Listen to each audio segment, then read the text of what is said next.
Hizi ni dokezo za michezo tokea Kimgongo TV. Mimi ni Chazi Fabian. Baada ya kufanya vizuri Djigui Diarra akiwa na kikosi cha Mali ama timu ya taifa ya Mali, timu mbalimbali zimeanza kuwinda saini yake, lakini mambo yakiwa magumu kweli kweli pale Jangwani kutokana na ofa ambazo tayari zimewasilishwa mezani kwake kwa ajili ya mazungumzo, lakini kwa ajili ya kumnasa golikipa huyo wa kimataifa wa timu ya taifa ya Mali.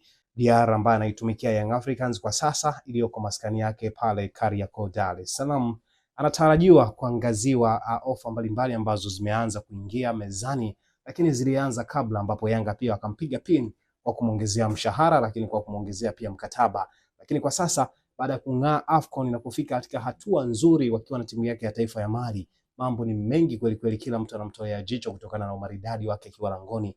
Hata katika nyakati ngumu anaikomboa timu. Mara kadhaa amekuwa akikomboa Mali ikiwa katika wakati mgumu kutokana na michomo ambayo ameokoa akiwa katika michuano ya AFCON ambayo inachapwa pale Morocco, ambayo hileo pia ni tamati yake kwa finali ambayo itapigwa kati ya Morocco dhidi ya timu ya taifa ya Senegal.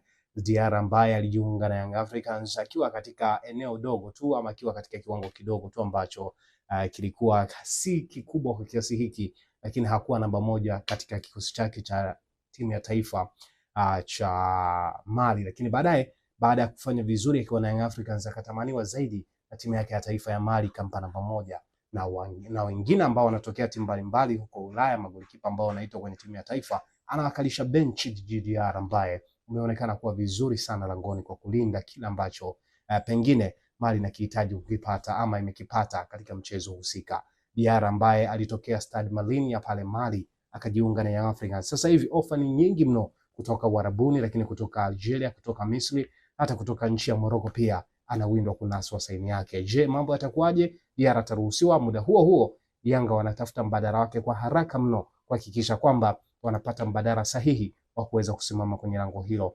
Atakapoondoka basi kuwepo na mchezaji mwingine ama golikipa mwingine ambaye atakuwa mrithi pengine kwa asilimia kadhaa kwenye lango lao la Young Africa. Endelea kutufuatilia, yapo mengi ya kimichezo ya kukujuza mtazamaji.